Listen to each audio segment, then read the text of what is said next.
ArcelorMittal y el Gobierno firman un acuerdo de descarbonización para las plantas de Asturias y el País Vasco.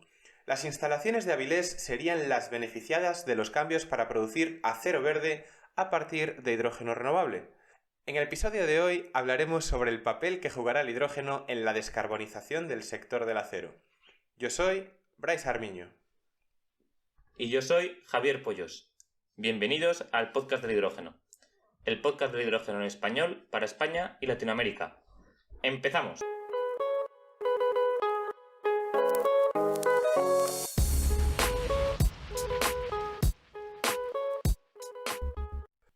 Y hoy es la primera ocasión en la que repetimos experto en el podcast del hidrógeno. Y la verdad es que el invitado bien merece poder venirse aquí todas las veces que quiera, tanto por su conocimiento como por todo lo que hace por el hidrógeno y su divulgación, además de la ayuda que nos ha brindado aquí a dos servidores durante estos 2 últimos años.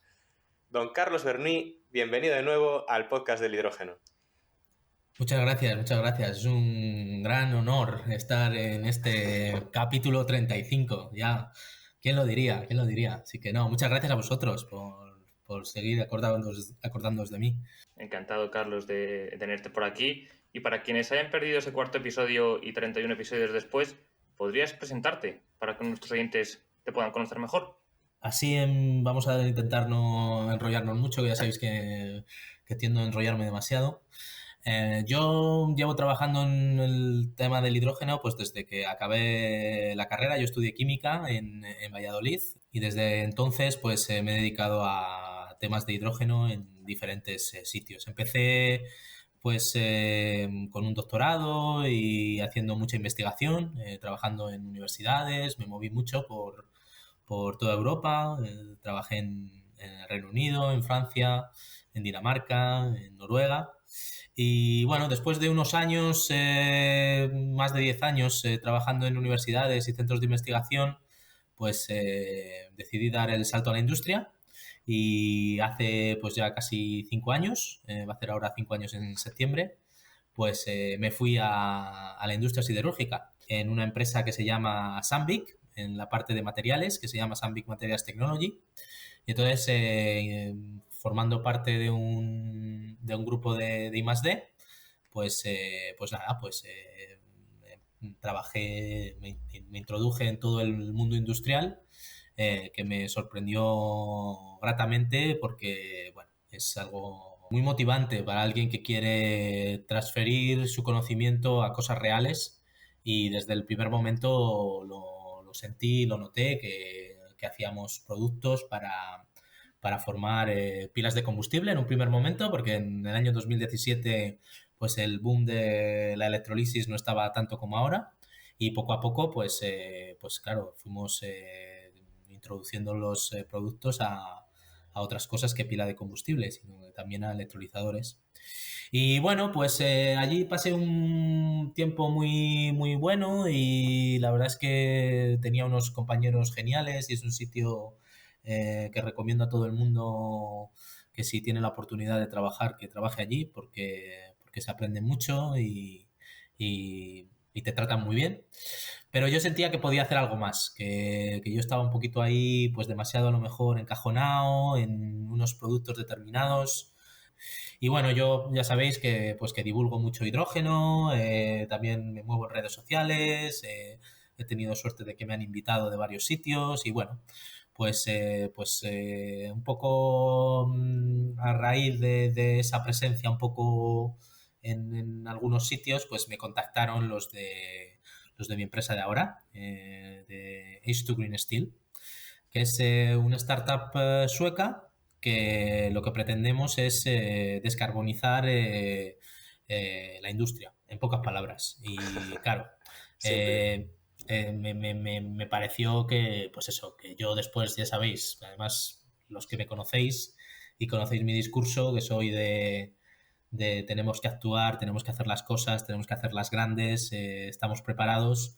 Pues cuando vinieron y me dijeron, oye, pues nos quieres ayudar a construir la planta de hidrógeno de 800 megavatios del norte de Suecia y la de 1 gigavatios de la península ibérica, pues les dije, pues va a ser que sí, que tengo que que meterme con vosotros, porque esto, si no, no sé si voy a ser capaz de seguir mirando la cara a mi hija, ¿no? Que es siempre lo que digo, ¿no? Que es para lo que hago todo, intentar darle un mundo mejor y que cuando ella sea mayor, pues por lo menos nos podamos todos mirar a la cara, ¿no? Que es algo también muy, muy importante. Y nada, pues eso, desde hace 3 meses, eso es más o menos nuevo respecto al capítulo anterior, porque en el capítulo anterior estaba todavía en Sandvik. Pues estoy en esta empresa y bueno, podemos seguir ahora, me imagino que hablando sobre todo lo que me ha llevado aquí y lo que voy a hacer y lo que hacemos. Exactamente, de eso vamos a hablar en el capítulo de hoy. Y es que, como bien has comentado, la última vez que te trajimos por aquí estabas en Sandvik, centrando Ujú. tu actividad en conocimiento de los materiales, en el comportamiento de las atmósferas de hidrógeno.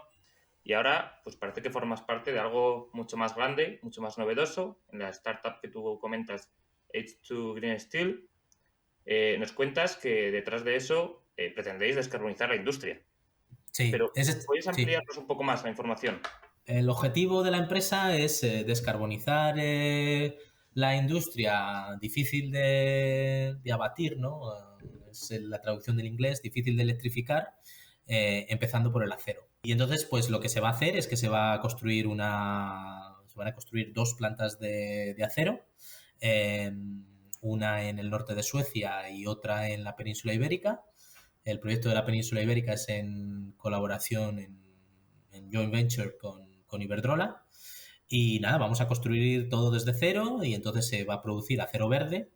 Y para producir acero verde, pues uno tiene que usar hidrógeno verde. Entonces tenemos que construir pues la planta de hidrógeno.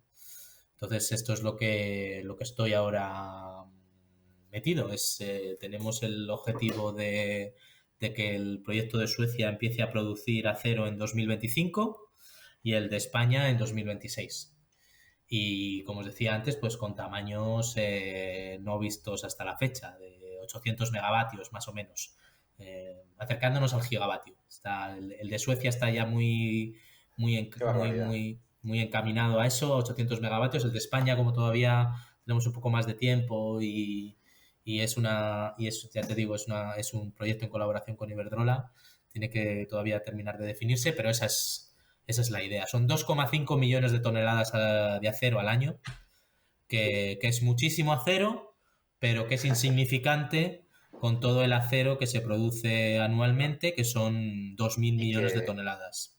y que he visto, Carlos, que tenéis un montón de acero ya comprometido, vendido. Sí, sí, eso es una de las cosas que a mí también os tengo que reconocer que me sorprende, porque claro, yo todavía no acabo de comprender muy bien cómo funcionan estas partes de la economía, pero sí, yo creo que creo que más de la mitad de la producción ya está prevendido, que se llama, ¿no? También en inglés, pre-sell, y sí, entonces me imagino que es un poco en respuesta a esa demanda que hay, de que la gente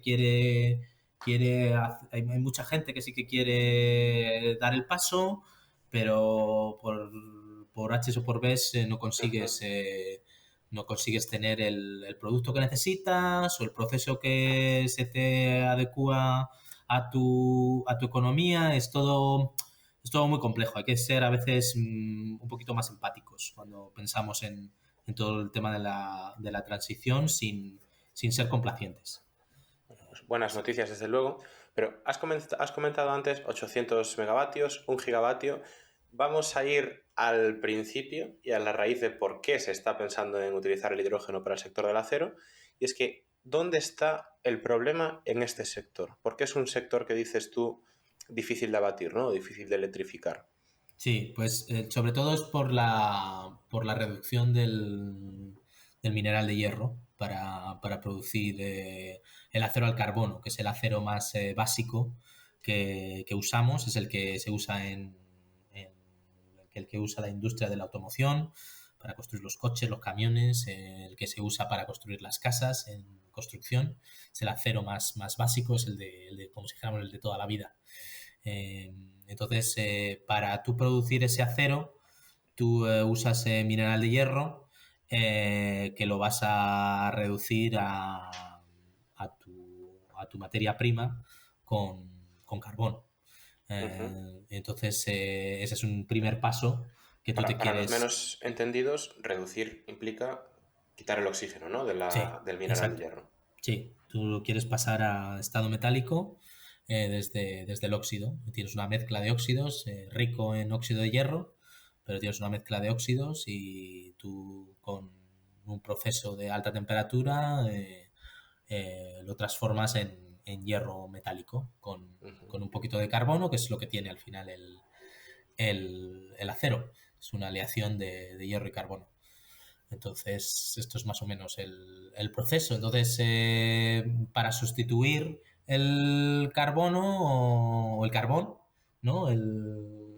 Tú puedes pasar, como en muchos procesos, por el gas natural. Es una de las cosas que se está haciendo ya en algunos sitios. O usar hidrógeno. Y si usas hidrógeno verde, pues como con tantos procesos cuando usas hidrógeno verde, pues consigues eliminar esas emisiones. No consigues eliminar por completo todas las emisiones porque tienes que introducir carbono, porque, como digo, el acero es una aleación de hierro y carbono, entonces tú tienes que introducir en el momento de la reducción del mineral de hierro el carbono y lo haces en forma de gas natural. Entonces, los cálculos creo que hay por ahí son que reduces las emisiones en un 95%, que para un sector que es responsable creo que del 8% de las emisiones totales a nivel mundial, pues no está nada mal. Nada mal. Entonces, pero claro, para eso necesitamos mucho hidrógeno. Oye, y has comentado, bueno, que el hidrógeno es una alternativa, pero ¿existen otras? Es decir, si el sector del hidrógeno no se desarrollara lo suficiente, ¿se podría descarbonizar la fabricación de acero por medio de, no sé, en lugar de añadir carbón, pues añadir biomasa u otras soluciones? ¿O no están tan desarrolladas? Yo, por lo que tengo entendido, la forma más... porque el principal problema, como todo, es económico. Entonces, es a través del gas natural. Es un poco es un proceso muy parecido y luego puedes electrificar. Porque hay emisión de CO2 en más o menos toda la producción del acero. Mucha se produce al principio, pero luego cuando tú tratas la materia prima que produces al principio para producir el acero final, también estás produciendo emisiones, porque estás usando también los llamados blast furnace, que no sé cómo se llaman en español, ahora mismo no me acuerdo. Los Eh, hornos altos, ¿no? Sí, creo que sí, son esos, sí. Entonces ahí usas como combustible carbono y entonces también estás produciendo CO2. Entonces tú eso puedes, ahí sí que lo puedes, ese proceso sí lo puedes electrificar. Y es también algo que nosotros vamos a hacer, vamos a combinar tanto la parte del hidrógeno como la parte electrificada. Lo que pasa es que si no tienes la materia prima, si no tienes la forma de reducir el mineral de hierro de forma verde o de la forma más verde posible, pues no puedes reducir emisiones considerablemente. Entonces yo creo que es ahí donde está por eso es el interés ahora mismo en pasarse a hidrógeno verde, aunque cuando lees los informes de los diferentes organismos de la Asociación Mundial del Acero, eh, también me imagino que habrá que leerlos con un poco de colmillo, porque me imagino que también estarán mirando por sus intereses, como todo el mundo. Pues sí que ellos plantean diferentes, como si dijéramos, objetivos, ¿no? Que una parte será hidrógeno verde, otra parte será electrificado, otra parte será con captura. Entonces yo creo que la captura a lo mejor es la forma también que uno puede tener para, para producir un acero descarbonizado. El problema de la captura ya lo conocemos todos, ¿no? Que está todavía pues menos desarrollado que el hidrógeno verde.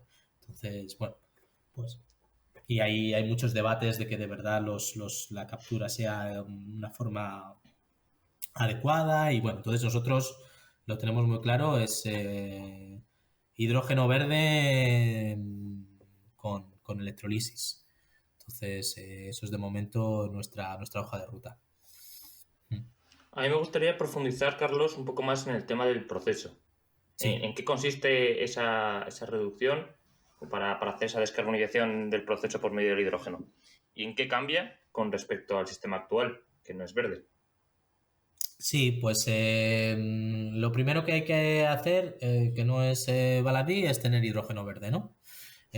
Tú tienes que producir un montón de hidrógeno para producir las cantidades de acero que se están produciendo ahora. Yo te digo que el ¿Te objetivo sabes que está... las cantidades por tonelada de acero, por Sí, ejemplo? sí, se producen 2.000 millones de toneladas a nivel mundial. Ese es el acero producido. Nosotros vamos a producir 2,5 millones de toneladas. O sea, nosotros vamos a producir algo insignificante comparado con la producción mundial. Y para esas 2,5 millones de toneladas, ¿cuánto hidrógeno se necesitaría? Pues necesitamos, creo que son unas 150.000 toneladas al año. Es más o menos la cifra, así en números gordos. Son 800 megavatios de electrolizadores, entonces, bueno, dependiendo de tu eficiencia, ya sabéis, del electrolizador, qué es lo que uses y tal, pues, pero bueno, estamos acercándonos a más de, creo que también son como 13, 15 toneladas a la hora o algo así. Es números de esos que marean, ¿sabes? Teoría Son, gorda ahí, ¿eh? En esos electrolizadores. sí, sí. Entonces claro, el desafío es en todos los sentidos. O sea, tú tienes que construir la torre de reducción de hierro, que se llama la DRI Tower en inglés. No es una tecnología exclusivamente nueva.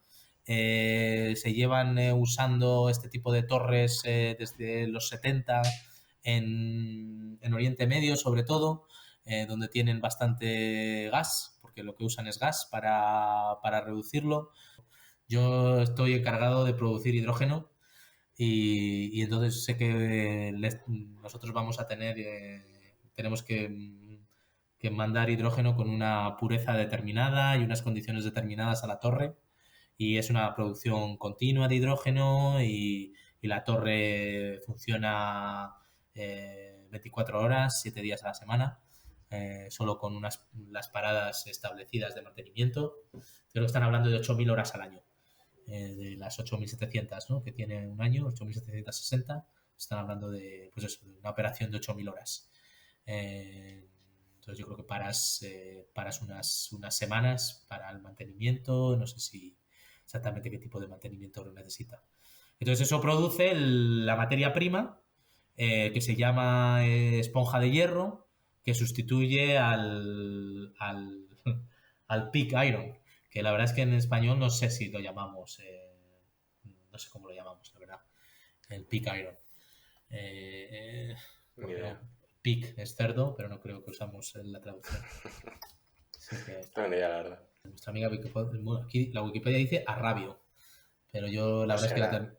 la terminología no me la sé. Pero bueno, es lo que se sustituye. Entonces luego eso es lo que se introduce en los hornos de arco eléctricos, los Electric Arc Furnace, para producir el acero. Entonces tú tienes como una materia prima con una cantidad determinada de carbono, muy pequeñita, y luego usas el horno eléctrico para terminar de hacer la aleación que quieras producir. Luego ya sabéis que el mundo del acero es muy complejo y hay aleaciones de muchos tipos y colores y ahí además A tampoco mí sabría... Sí, me surge, Carlos, una pregunta. Estás comentando el tema del sponge iron, la esponja de hierro.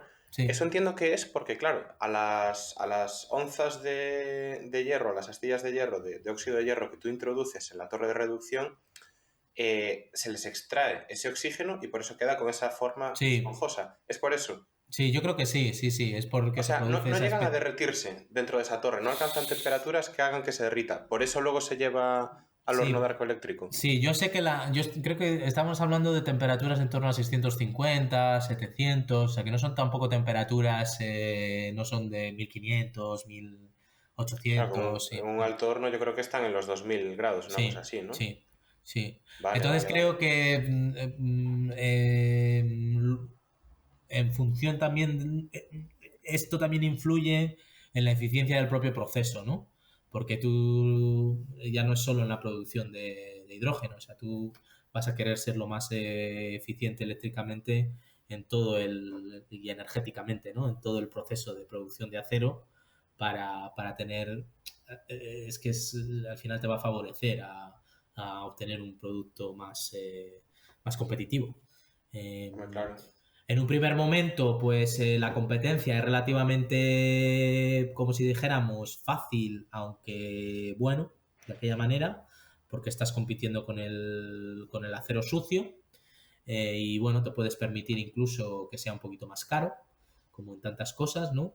Pero bueno, llegará un momento en el que pues habrá competencias, diferentes formas de producir acero verde, diferentes eh, trucos de unos y de otros y bueno, yo creo que es ahí también donde nosotros queremos entrar, en generar conocimiento, en tener nuestro propio know-how, pues para luego pues ser productores de acero, productores de hidrógeno, luego ya veremos también cómo evoluciona un poco todo, cómo evoluciona el mercado. Claro, porque si el método de reducción por hidrógeno, aunque a lo mejor no está tan extendido, ya existe hoy en día, ¿cuál es la innovación de H2 Green Steel?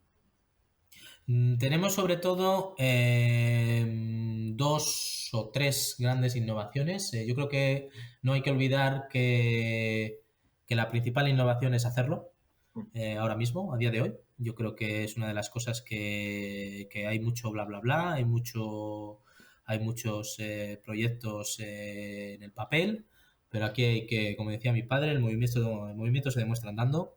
Y entonces, si tú eres capaz en 2026, como estamos diciendo, de producir acero verde en esos volúmenes, pues claro, ya eres alguien que estás muy por delante de mucha otra gente, ¿no? Pero luego, por otro lado, como ya te digo que sí que anticipamos que esto va a servir de empuje a otras empresas y esa es también la ambición, ¿no? Que sirvamos un poco de guía, a que otros vean pues que esto se puede hacer y que no es tampoco algo de 2040 o 2035, sino que es algo que se puede hacer ya. Pues nosotros queremos incidir mucho en la automatización de la planta. Queremos que la planta de acero pues sea un poco algo más parecido a algo tecnológicamente avanzado que las plantas de acero que conocemos ahora. Entonces, pues que nos gustaría pues que tengamos muchos procesos de inteligencia artificial, mucha digitalización, mucha automatización. A mí, por ejemplo, una de las cosas que me cuentan tenemos un equipo de digital, ¿sabes? Desde ya, trabajando, son como, no sé, son como 10 15 personas. Son tantos como los que nos encargamos de la parte tecnológica. Entonces, esos chicos que tienen una formación, pues eso, en inteligencia artificial, pues tienen sus doctorados y sus años trabajando en inteligencia artificial, pues lo que me contaban es que no, pues lo que quieren es pues que de forma un poco última, que llega un cliente, va a la página web, selecciona sus parámetros y que ese clic inmediatamente manda las órdenes a los diferentes procesos de la planta para que se produzca el acero que el cliente ha pedido. Es un poco esa idea. Se están pensando que, por ejemplo, para la planta de hidrógeno no tener más de 30 personas trabajando. Entonces, una automatización muy, muy grande. Luego va a haber mucha gente trabajando en la planta de acero, porque ahí sí que es es completamente distinto. Estamos hablando de 1.500 personas en una planta nueva. O sea, es una factoría nueva que empieza desde cero y que genera también pues los puestos de trabajo directos más los indirectos, claro, de lo que genera una actividad continua en un sitio industrial tan grande como es un sitio que no sé qué tiene, como varios kilómetros de un sitio de un lado a otro, ¿sabes? Ya, Una, ya, ya. una superficie enorme, es algo que a veces, hasta que no lo ves, no te haces la idea, claro.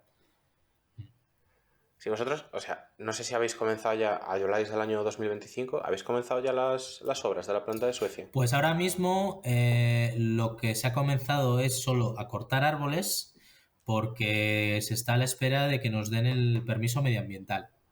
El permiso medioambiental en Suecia es Suena raro, probablemente... ¿eh? Suena raro. Hemos empezado a cortar árboles porque, Para un proyecto verde. porque estamos Sí, esperando el permiso. sí, una de las cosas que pasa en esa zona es que, bueno, el terreno es de la comuna, es del ayuntamiento y, bueno, el ayuntamiento pues ha empezado un poco a preparar ciertas partes del terreno. Ya sabéis que además que los árboles se usan para la industria maderera, que es también una industria muy potente aquí en Suecia. Entonces no es algo que pase como con nuestros ojos españoles, ¿sabes? Que luego se va a quedar el solar y no se va a usar, ¿no? Pero bueno, todo el mundo es muy positivo de que ahora en junio es cuando se va a decidir. La verdad es que todas las noticias que llegan son buenas y en el momento que nos den el permiso medioambiental, pues ya se puede hacer pues toda la serie de trabajos, como si dijéramos, de base, ¿no? De empezar a hacer los Y Carlos, cimientos y... Sí, ahora que me viene, perdona que te interrumpa, no, no, no, no. has mencionado norte de Suecia, que si yo recuerdo bien, en el norte de Suecia hay un montón de hidráulica. Sí. ¿Van a ir por ahí los tiros o vais a utilizar mix de renovables? No, no, no. Bueno, la hidráulica es una energía renovable también. Entonces vamos a usar la energía que ahora mismo está disponible, que una de las ventajas de establecerse allí es porque hay, no sé si son, eh, leí hace poco, eran 3 o 4 teravatios hora de energía que se está exportando a Finlandia. Entonces, bueno, pues hay una energía ahí disponible que uno puede usar y entonces eso te da pie a tener unos PPAs pues muy favorables, pero por supuesto también hay que tener en cuenta que hay que seguir instalando energías renovables y allí se van a instalar mucha eólica, tanto onshore como offshore, y también será la parte de la, de la del mix renovable que alimentará la planta. Muy interesante, muy interesante. También, hablando ya de este mix renovable, hablabas antes, ¿no? Mencionabas que el coste del producto, pues lógicamente será superior a lo que son las plantas convencionales, porque bueno, estamos hablando de una tecnología nueva, pero que hay margen de mejora. ¿En torno a qué costes de hidrógeno? Y no sé también si nos podrías decir qué sensible es, ¿no? El coste final del producto en lo que se refiere al hidrógeno, pero en torno a qué costes del hidrógeno tendríamos que estar generándolo para que pudiéramos producir acero de forma competitiva. Pues es un poco difícil responder esta pregunta, pero podemos referir a un informe muy famoso de McKinsey que salió hace un par de años o año y pico, que fue un poco el pistoletazo de salida a todos los proyectos de acero verde, al nuestro, al otro que hay, ya sabéis que aquí hay otro también muy importante en Suecia, Hybrid o Hybrid. Y estamos hablando de 2,5 euros kilo, una cosa así, siempre y cuando pues los productores de carbono empiecen a pagar derechos de emisión. Porque ya sabéis que de momento tienen una moratoria y ahí es donde también está la gran discusión.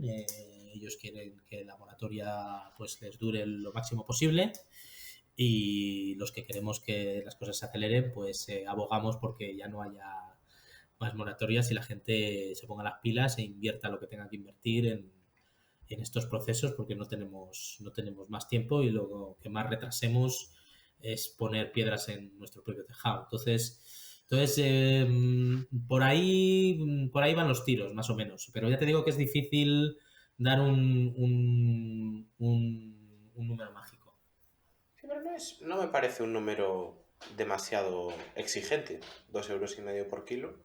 Sí, es algo que hay mucha gente que es muy escéptica de que se pueda realizar ya mismo, pero zonas con renovables muy baratas, como es esta, estamos hablando de precios que puedes tener por debajo de 30 euros megavatio hora. O sea, ya te digo, no coste, precio, ¿sabes? Por lo tanto, y en volúmenes muy grandes, pues de electrolizadores, pues te acercas bastante a ese objetivo, ¿sabes? Porque claro, los fabricantes de electrolizadores pues también son capaces de darte buenas ofertas, porque también es lo que un poco necesitan ahora mismo, ¿no? Poner sus productos en el mercado y proyectos como el nuestro, que más o menos, por un lado, les dé ese empuje, que les permita demostrar que su tecnología es válida, está lista y poder seguir atrayendo más inversores para seguir con sus planes de expansión. Es un poco todo la pescadilla que se muerde la cola, ¿no? Nos necesitamos todos los unos a los otros para seguir aumentando exponencialmente, si no nos paramos. Y en estos proyectos que tenéis en marcha con semejantes producciones de hidrógeno, ¿hay posibilidades de usar lo que todavía es más la producción de oxígeno?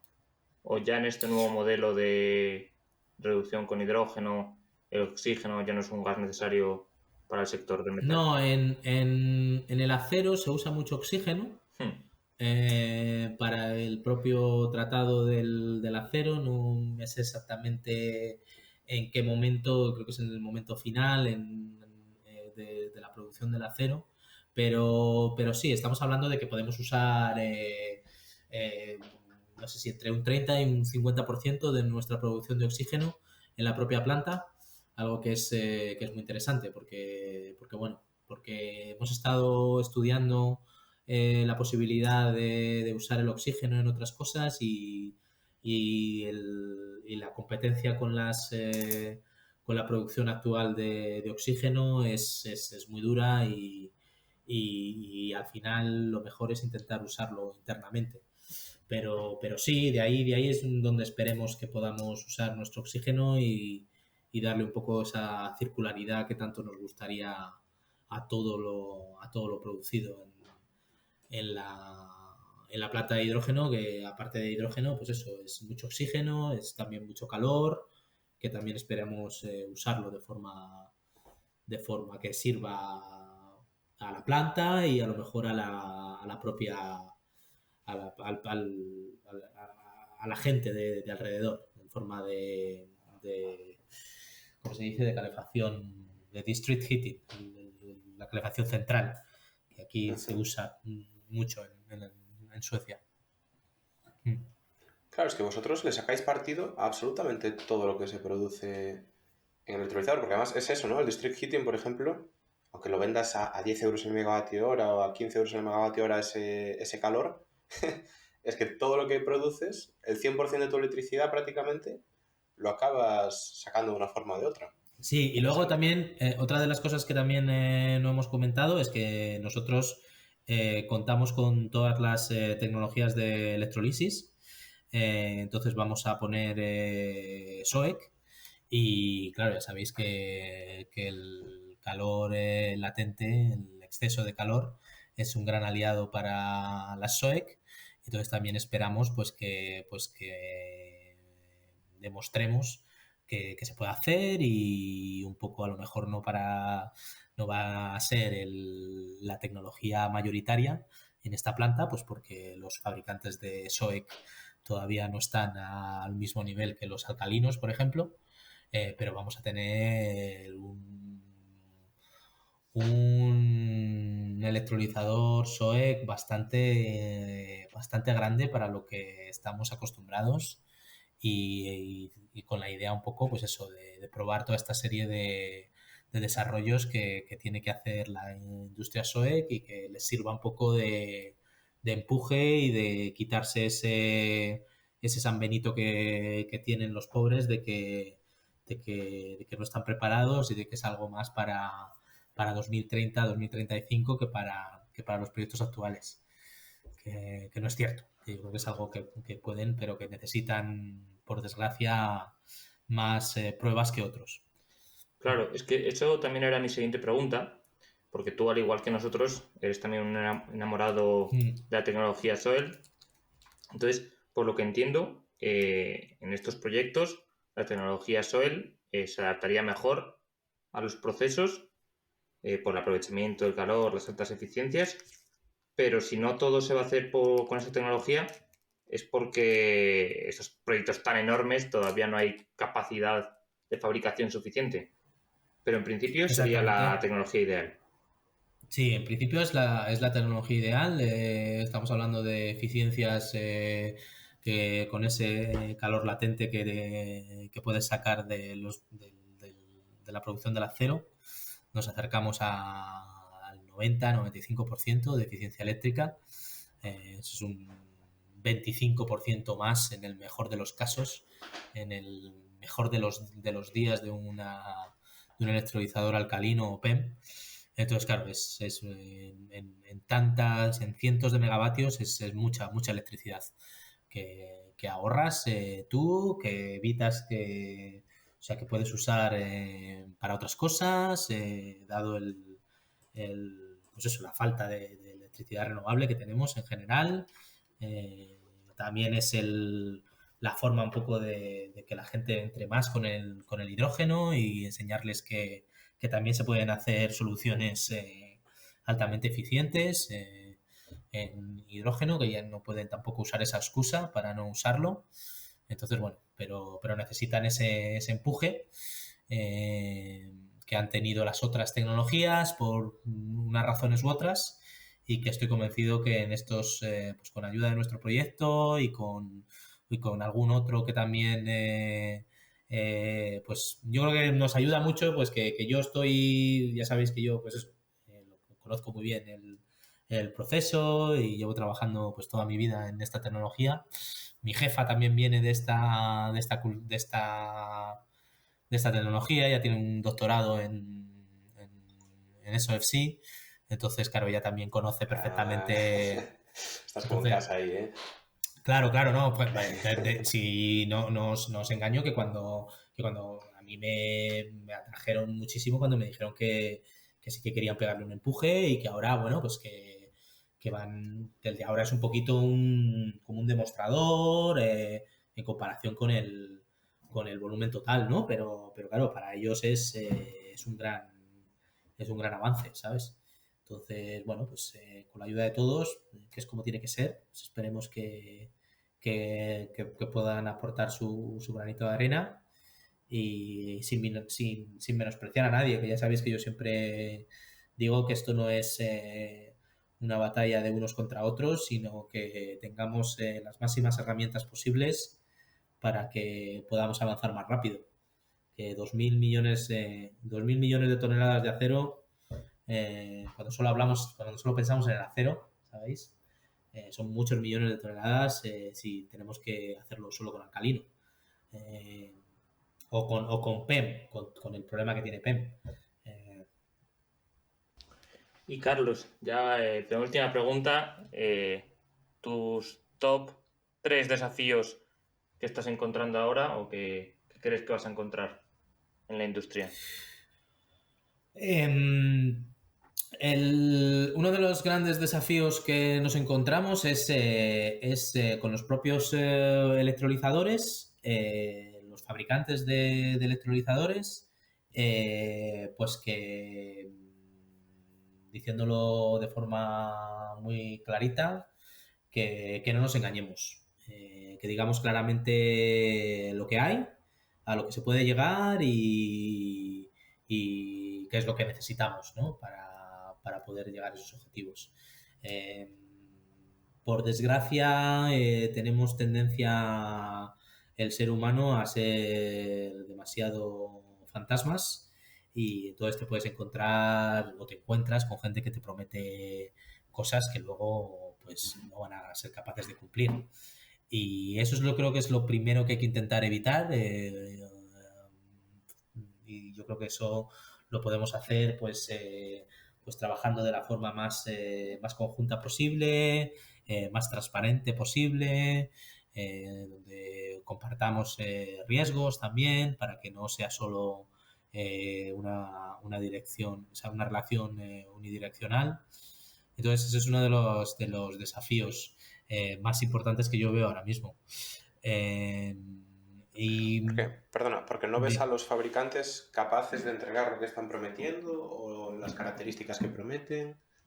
Yo creo que hay tanto que producir que va a haber gente que va a estar abogado a gente pues que bueno, pues depende cuánta prueba tengan y también hay que asumir riesgos. Vamos a tener que asumir riesgos. No todo el mundo tiene datos suficientes para decir que sus electrolizadores llevan 10 años operando y que su tiempo de vida es de 10 años, ¿no? Entonces, bueno, es una serie ya te digo, es un contrato un poco compartido en el que vamos todos evolucionando y vamos todos modificando y haciendo y buscando las soluciones según vamos avanzando, ¿no? Yo sí que confío en que la industria del hidrógeno, pues después de todo lo que ha sufrido, pues no opte por hacer malos atajos. Y luego, bueno, tenemos que seguir aprendiendo. Estamos ahora, por ejemplo, descubriendo